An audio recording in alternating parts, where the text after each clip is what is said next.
भगवान बोले, इस अविनाशी कर्मयोग को मैंने सूर्य से कहा, सूर्य ने मनु से कहा और मनु ने राजा इक्ष्वाकु से कहा। इस तरह परंपरा से प्राप्त यह योग सब राज ऋषियों ने जाना, परंतु अधिक समय व्यतीत होने से यह लुप्त हो गया। वही प्राचीन योग आज मैंने तुमको बताया है, क्योंकि तुम मेरे भक्त और मित्र हो। ये रहस्य अति उत्तम है। अर्जुन बोला, आपका जन्म तो अभी हुआ है और सूर्य का जन्म बहुत पहले हुआ था। मैं किस प्रकार मानूं कि सूर्य को यह योग आपने बताया था? भगवान बोले, तुम्हारे अनेक जन्म हो चुके हैं, वो मुझे याद है और तुम भूल गए हो। मैं अजन्मा, अविनाशी, संपूर्ण प्राणियों का स्वामी और अपनी प्रकृति से स्थित हूं तथा अपनी माया से जन्मता हूं। हे भारत, जब जब धर्म की हानि होती है और अधर्म का प्राबल्य होता है, तब तब ही मैं जन्म लेता हूं। साधुओं की रक्षा, पापियों का विनाश और धर्म की स्थापना करने के लिए प्रत्येक कल्प में जन्मता हूं। जो मेरे इस अलौकिक जन्म और कर्म का तत्व जानता है, वह मृत्यु होने पर फिर इस मृत्यु लोक में जन्म नहीं लेता और मुझ परमात्मा के प्रेम में लीन हो जाता है।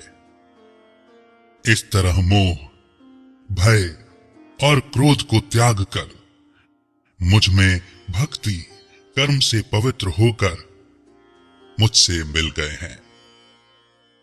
जो जिस भाव से मेरा पूजन करता है, उसको मैं उसी प्रकार का पुनर्जन्म देता हूं। मैंने चारों वर्णों की सृष्टि अपने अपने गुण और कर्म से की है। सृष्टि का कर्ता मैं ही हूं, तथापि मुझे अकर्ता अविनाशी जानो। कर्म मुझको बद्ध नहीं कर सकते तथा कर्म फल में मेरी कामना नहीं है। इस प्रकार जो मुझको पहचानता है, कर्मों के बंधन में नहीं पड़ता। इसी प्रकार समझाकर प्राचीन मुमुक्षुओं ने भी कर्म किए हैं। अतः पूर्व पुरुषों यानी आत्माओं के पहले ही किए कर्मों को तू भी कर। हे अर्जुन, कर्म क्या है और कैसे किया जाता है, इसके विचार में विद्वानों की बुद्धि भी चकरा जाती है। उस कर्म का वर्णन मैं तुमसे करूंगा, जिसके जानने से संसार के बंधन से छूटकर मुक्ति, जीवन मुक्ति के भागी होंगे। कर्म, विकर्म और अकर्म तीनों को जानना आवश्यक है, क्योंकि कर्म की गति अति गंभीर है।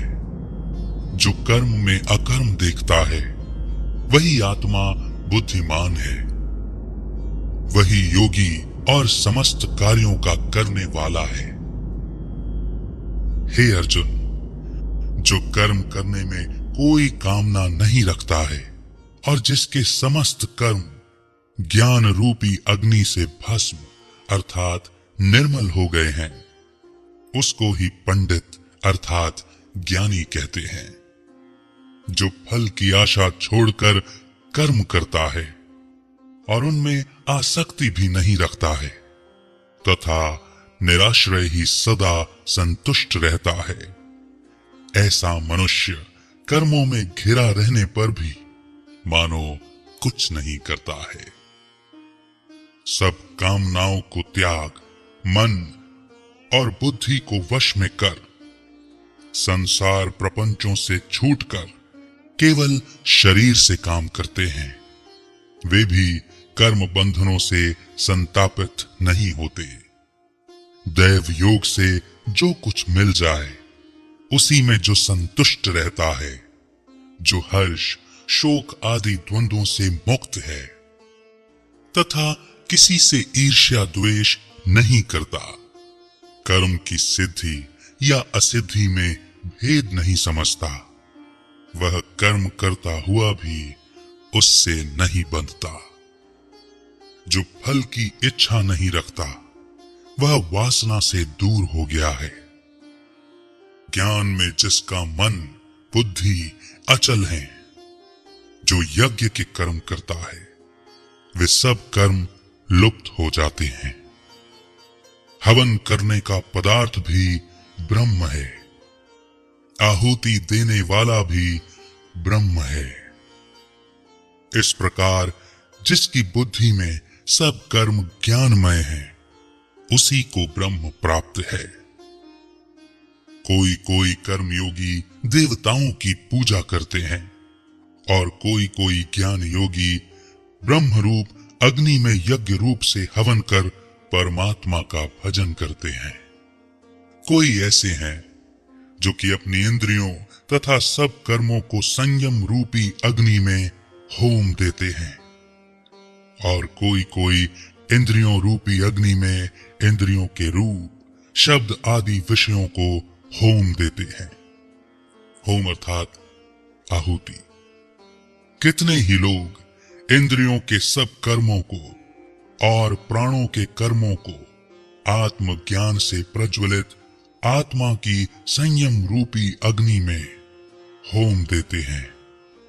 कोई तो द्रव्य यज्ञ करते हैं, कोई तप यज्ञ करते हैं, कोई स्वाध्याय और कोई ज्ञान रूपी यज्ञ करते हैं। कोई प्राणायाम में तत्पर रहने वाले योगी प्राण वायु और अपान वायु का लय करते हैं। कोई आहार को निरंतर कम करते हुए प्राणों को होमते हैं। वे सब यज्ञ वेत्ता हैं और यज्ञ से ही इनके सब पाप नाश हो जाते हैं। जो यज्ञ में बचे हुए अमृत रूप अन्न को खाते हैं, वे सनातन ब्रह्म को प्राप्त होते हैं।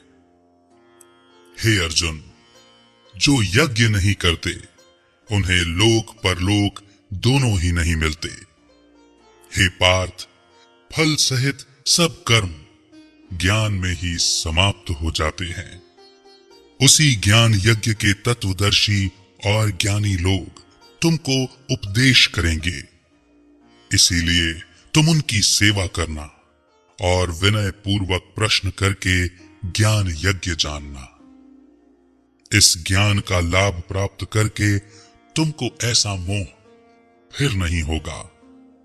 इसी ज्ञान से समस्त प्राणियों को तुम अपने में और मुझ में भी देखोगे। यदि सब प्राणियों से भी अधिक पाप करने वाले हों, तो भी ज्ञान रूपी नौका से ही सब पाप रूपी समुद्र को पार कर जाओगे। हे अर्जुन, जिस प्रकार प्रज्वलित अग्नि लकड़ी को जलाकर भस्म कर देती है, वैसे ही ज्ञान रूपी अग्नि सब कर्मों को भस्म कर डालती है। इस लोक में ज्ञान के समान पवित्र और कुछ भी नहीं है। यह ब्रह्म ज्ञान बहुत काल पर्यंत कर्म योग से सिद्ध हुए मनुष्यों को स्वयं ही प्राप्त होता है। जो श्रद्धावान मनुष्य इंद्रियों को जीतकर ब्रह्म ज्ञान में लगा रहता है, वह ज्ञान को पाकर अल्प समय में शांति को पा जाता है। अज्ञानी, श्रद्धा रहित और जिनके मन में संदेह है, ऐसे जो मनुष्य हैं वह नरक को जाते हैं। जिनके मन में सदा संदेह रहता है, उनको ये लोक परलोक और सुख कुछ भी प्राप्त नहीं होता। जिसने परमेश्वराधन और निष्काम कर्म योग के आश्रय से कर्म बंधन त्याग दिए हैं और ज्ञान से जिसके सब संदेह दूर हो गए हैं, हे अर्जुन, उस आत्मज्ञानी पुरुष को कर्म नहीं बांधते। अतः हे अर्जुन, अज्ञान से उत्पन्न हुए चित्त के संशय को ज्ञान रूपी तलवार से काटकर तुम मेरे बताए कर्मयोग को करने के लिए प्रस्तुत हो जाओ।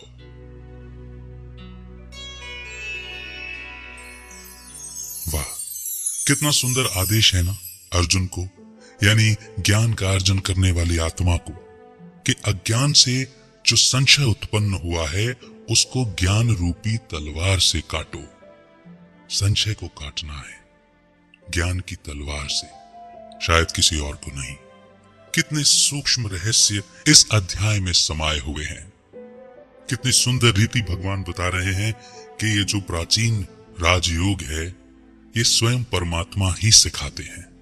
अर्जुन के अनेक जन्म हुए हैं जिनको वो भूल चुका है, पर परमात्मा को पता है जब जब धर्म की ग्लानि या हानि होती है, अधर्म बढ़ जाते हैं, तब तब अपने संतों भक्तों की रक्षा के लिए और एक सत्य धर्म की स्थापना के लिए प्रत्येक कल्प में परमात्मा जन्मते हैं।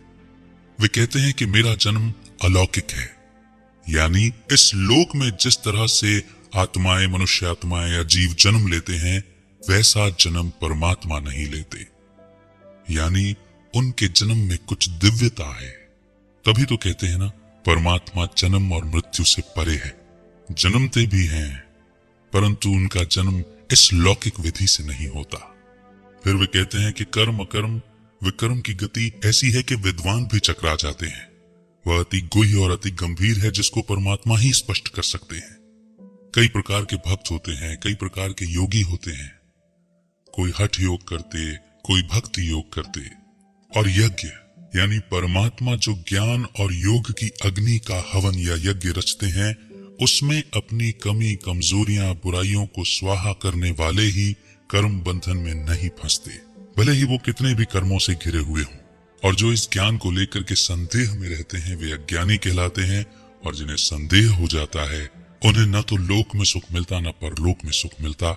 इसीलिए वे कहते हैं कि ज्ञान रूपी तलवार से अपने चित्त, मन, बुद्धि में आए हुए संशयों को काट दो। इन सारे पॉइंट्स पर हम मनन चिंतन कर सकते हैं, और यदि कोई प्रश्न आपको आते हो तो उन पर भी मनन चिंतन कर सकते हैं। हम सब हमारे साथ, सभी के साथ साझा कर सकते हैं। श्री गीता जी का 5वां अध्याय लेकर मैं फिर आपके बीच में उपस्थित होऊंगा। तब तक के लिए मनन चिंतन करते रहिए, चित्त को प्रसन्न रखिए, अपने मन में उठे संशयों को ज्ञान रूपी तलवार से काटने का प्रयत्न कीजिए। बहुत बहुत नमस्कार।